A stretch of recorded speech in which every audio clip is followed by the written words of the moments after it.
morning, class. We begin with the chapter which we started talking about the first empire, Mauryan Empire, where we talked about Ashoka the Great and the Great Kalinga War, which was the turning point in 261 BC. The war was Ashoka, and because of the bloodshed and the loss of humans, Ashoka was filled with remorse and he gave up wars. Though his kingdom extended in the north till Mysore in the south, from Afghanistan and Baluchistan in the west till nearly Patna or Bihar. Okay, so it was at this time when the kingdom was all in all that he gave up wars and he adopted the policy of Buddhism. He embraced the new religion called Buddhism. Okay, and then it was him who started his Dhamma policy. That means Ashoka's Dhamma had a very simple philosophy. It was an essence of all the good points of all the religions. Its teachings included proper treatment to slaves and servants, respect to parents, elders, and teachers, non-violence to living beings. Apart from it, it preached charity, mercy, truthfulness, and purity. Ashoka wanted all his people to practice Dhamma. And basically, Dhamma is what in Hindi we call it Dharma. Okay? Dharma means no religion. It means Dharma means what you do as a conduct which is right. Okay? Doing a rightful conduct is called Dharma. Okay? So this alone he thought would make their lives purer and happier. So Dhamma is the Prakrit version of Dharma. That means in Prakrit or in Hindi even, it is known as Dharma. Okay? Then we talk of steps to spread Dharma. Ashoka took many steps to spread Dhamma. He ordered his officers to go on regular tours and explain Dhamma to the people. So now his only way, first step to spread was to make people aware of it. So he appointed certain officers for it, and those were called Dharma Mahamatras. Please underline the names. And these were appointed to make a tour, regular tour, and explain the people what Dhamma was all about. Doing good conduct, following good deeds was basically what Dhamma was. Okay. And so these Dhamma Mahamatras, they were the high officers in charge of religion. And their duty was to improve the moral life of the people. Okay. Besides, apart from this, he got the teachings of Dhamma engraved on rocks and stone pillars. So to make it more popular and so that the people could read it, he also got these verses or the conduct which he wanted the people to follow. He got them engraved on rocks and pillars. Then there were many Ashoka edicts. Now, edicts are the written proofs. जैसे हम लोग कहते हैं ना, outside your house there must be a name plate which gives the detail of the house number, the person who's residing, and all these details. Every house has a house plate. Those are basically okay. In the olden times, Ashoka took out these carvings and wrote all the important details which he wanted the people to follow. So these are called edicts. Okay. From the edicts of Ashoka, we know about his character, his dhamma, his administration, and about lots about Buddhism. Which was his personal religion. Now, personally, Ashoka had started following Buddhism. So on those edicts, even today, when we read them, we come to know about his character. A person who's writing and talking about being nice, being humble, being pure, it tells about the person, what kind of a person he was.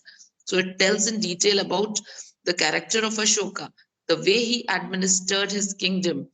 And personally, he was a Buddhist. He was a follower of Buddhism. So we also come to know about it.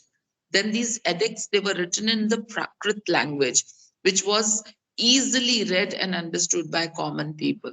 Earlier, the Vedas and all were written in Sanskrit, which could only be read by educated people, and the common people could not understand it. But these edicts, these were written in Prakrit, which was a common language. Okay, now Sanskrit was spoken and understood by educated people only. So the message of Dhamma reached all his subjects because it was written in Prakrit language, okay, which was the language of the common people. Then the moral teachings. Now these edicts, they advise the people to be kind, to speak the truth, and not to kill any living being. Now the edicts also tell us about the greatness of Ashoka and what he did for his subjects, whom he loved like his own children. Now, Ashoka's voice is still heard because he wrote his messages on rocks and pillars and made them speak for him over the centuries, even till this date. Okay, so whatever he wanted his people to follow, he got that engraved and which can be even read today. Prakrit, it was a common language of the common people, so people understood easily and followed. So this tells in volumes that he was a good man and he always emphasized to be kind and to speak the truth. He kept his subjects as he treated his subjects like his own children. Okay? Then for the spread of Buddhism, Okay, Ashoka ma'am. showed Thank you.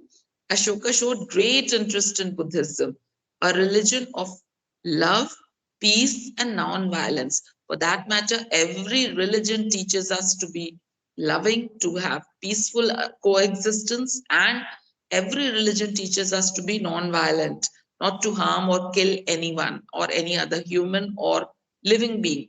So was Buddhism, which he followed. So he totally gave up hunting and killing of animals. Ashoka made this change in his own self by stopping the hunting process and killing of animals. Then he undertook religious tours. He himself took religious yatras, that means dharma yatras. He roamed about to various kingdoms, various territories of his kingdom and made these dharma yatras to spread religion. He went on pilgrimages. What is the pilgrimage? What is a pilgrimage? Any idea? जो पूजा की जगह पर या जो religious yatra करते हैं, when we go for a holy journey, that is called pilgrimage. Like the Muslims go to Hajj, Makkah and Medina, that is their pilgrimage. Or for Hindus, when they go to Vaishno Devi or say Badrinath, those are pilgrimages. So any holy journey that you conduct is called a pilgrimage. So he used to go on a pilgrimage to Lumbini. Now that was the birthplace of Buddha. We all know that. Kapilavastu, Bodh Gaya. All these places are associated with Buddha. Okay. And Sarnath, the holy places connected with the life of Lord Buddha. So you all can see that. Lumbini, Kapilavastu, Bodh Gaya, and Sarnath are all connected to the life of Lord Buddha. Then he made Buddhism the state religion. That means in his kingdom, in his territory where he was ruling, he emphasized that the state religion would be Buddhism. Like in India, we do not have any country religion or one state religion. We follow a secular form of government where all religions can practice safely and easily. Okay, he laid down certain rules for the defender of his religion. He laid certain rules for the monks and nuns to follow. Now he followed certain rules which were to be even applied to the monks and nuns who were following Buddhism. He built a large number of monasteries for the Buddhist monks and nuns. So now this tells again about volumes of what good work he conducted. Then there were various missions. Ashoka convened the third Buddhist council at Patliputra. Please underline that. The second Buddhist council was held in, you remember in the last chapter, Vaishali. And now Ma'am, we talk, Vishali. the third Ma'am, Buddhist council. Vishali. Yes. And the third Buddhist council was held in Patliputra under Ashoka. Now, the council decided to send missionaries to other countries Such missions were sent to the kings of Ceylon, Syria, Egypt, Burma, and Siam. Now, these were the abroad, the countries abroad. So the Buddhists and the councils, they sat together and decided to spread the religion not only in India, but outside India also. And so they carried out these missionaries or these missions to places like Ceylon, Syria, Egypt, Burma, and Siam. The Ceylonese mission was sent under Ashoka's son Mahendra and daughter Sanghamitra. Please underline the names of Ashoka's son and daughter. His son's name was Mahendra and his daughter's name was Sanghamitra. Now these two, they took the mission to Ceylon. When the first publicity was to be made, the first mission which went outside the country, he asked his own son and daughter to go and spread Buddhism to Ceylon. Okay, then some of the missionaries were also sent to the Himalayan regions and the independent kingdoms of far south. Now, in those days, the Himalayan kingdoms were not included in India. Why? Because were not included in Ashoka's empire, because in Himalayas the life was tough and very few people lived there. So whoever lived, they ruled by themselves. So in Himalayan regions, also the missions were sent so that they can spread Buddhism there and also to the far south. That means in the bottom of the country, the peninsular India. As a result of his efforts, Buddhism is spread to many foreign lands where it exists even today. Even today, they are very popular there. Okay, thus Ashoka made Buddhism a world religion because of his growing popularity, because he was a nice king. It was under him that he was able to do all this efficiently. Okay, then we talk of religious tolerance. Although Ashoka was a Buddhist, he was tolerant towards other religions. That means, though he was following Buddhism, but he was not adamant and firm that, okay, now you cannot follow any other religion. No, he gave respect to other religions also, and he was tolerant. Tolerant means he tolerated other religions also. He taught that a man should not only like his own religion, but also respect other religions. Okay, he himself gave large gifts to Buddhists, Brahmins, and Jains and treated them alike. There was no difference between any of the religious heads or the religions. He treated all of them equally and gave beautiful and handsome gifts to all these people. Thus, everyone in his kingdom had complete freedom of religion. So there was no confinement that the people cannot follow anything other than that. They were allowed to follow any of their choices. Then service to people. After the Kalinga War, Ashoka spent the rest of his life in welfare of his people. Once he saw the suffering in the Kalinga War, he was moved so badly that he gave up fighting wars. Okay, and he started following Dhamma and also started doing welfare work for his people in the kingdom. He allowed them to approach him at all hours, whether he was eating or in his private room, for his first duty was to serve his people. So that came first, and no other king had ever tried it. So people were all the more happy because they could easily go to their king and talk it out, any problem they had. He opened hospitals for both men and beasts. That means for animals also, not just for men, but the hospitals for the first time were even open for animals. See how nice and humane he was.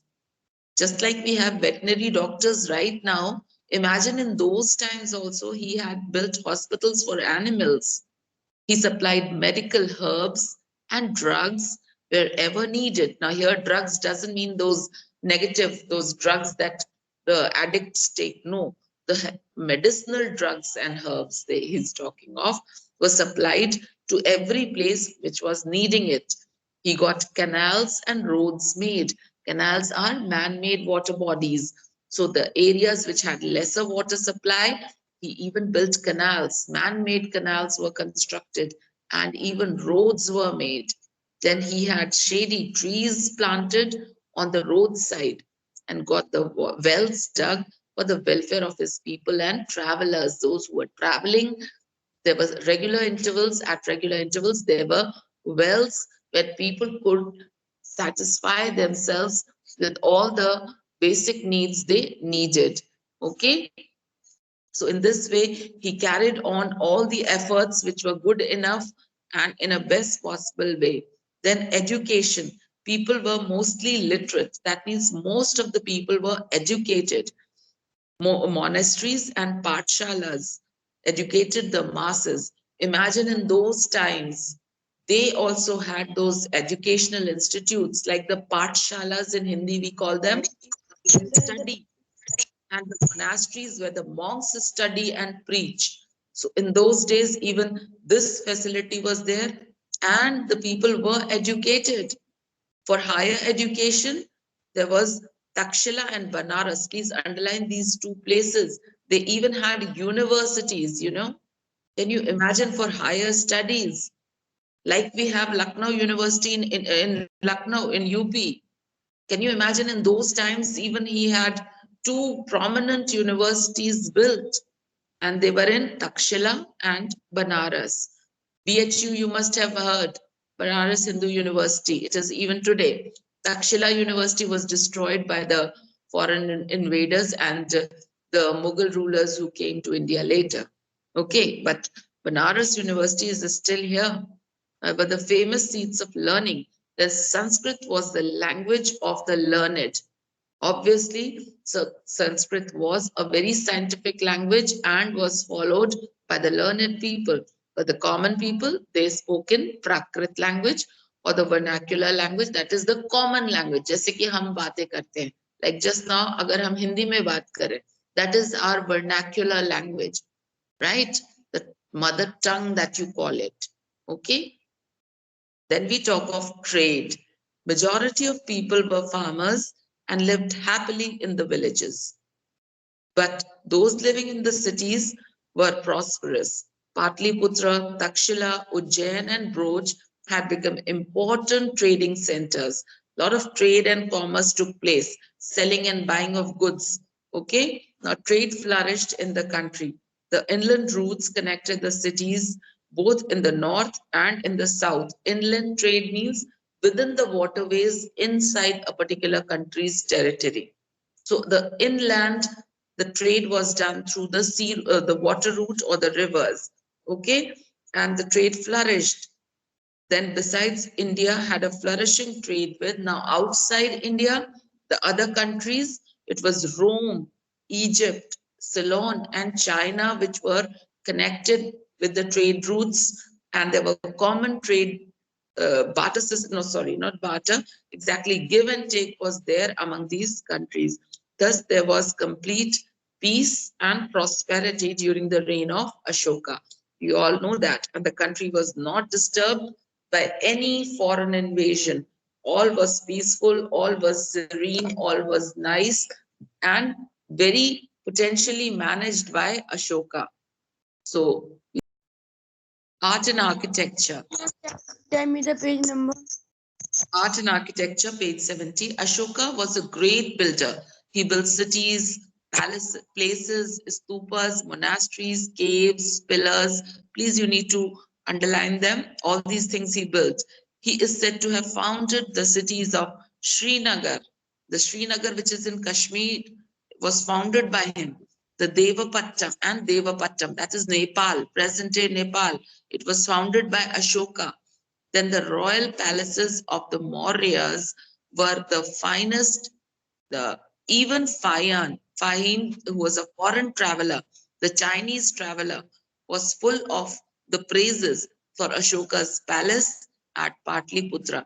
The work in the palace was so neat and carvings were so beautiful that even Fahim, the foreign traveler from China, he also wrote in his book and he made an account. You know the travelogues? Travelogues are the travelers who write the accounts are called Yes, travelogues. ma'am. So he wrote in that travelogue about the Ashokan reign and how beautiful his palace was. The stupas at Sachi near Bhopal and bah- Bahrut, that is central India, are beautiful monuments of his reign. Please underline Sachi and Baharut. Then they talk of, besides the built monuments and caves for the, besides he built monuments and caves for the monks, both Buddhist and Jains. Okay, so he even built monasteries and caves and stupas for the Buddhist monks and nuns. Then downfall of the Mauryan Empire. Now everything comes to an end. So does the empire, Mauryan Empire. Ashoka died in 232 BC. Okay, within 50 years of his Okay, death, ma'am. the Mauryan Empire had ended. Now, why did it end? Immediately after his death, after 50 years, it came crumbling down. So, what happened? There were many reasons for it. One was that the successors of Ashoka could not control the empire, which was too large. Since it was a big, huge empire, so the people, the successors of Ashoka, they could not manage such a large empire. So it crumpled down. Then perhaps enough taxes could not be collected to maintain a large army with so many officers. Plus, taxes were also needed because the army was too big, because he had a huge empire to look after. So even that suffered, the taxes could not be collected, and so the army could not be paid. Then a series of foreign attacks came after that from northwest, also weakened the empire. From northwest, that means from Pakistan, Baluchistan side, there were constant attacks by the foreigners, and that is why the kingdom could not gain its stability. Then in 185 BC, please underline this, the last Mauryan ruler was killed by his general Pushyamitra Sangha, who established the Sunga dynasty. Please underline Pushyamitra Sunga. He was the able general of under the in the court of Mauryans, and the last Mauryan ruler was killed by Pushyamitra Sunga. And once he killed the Mauryan king, he established Pushyamitra Sunga established his Sunga dynasty. So with this, we come to an end of the chapter. We will be doing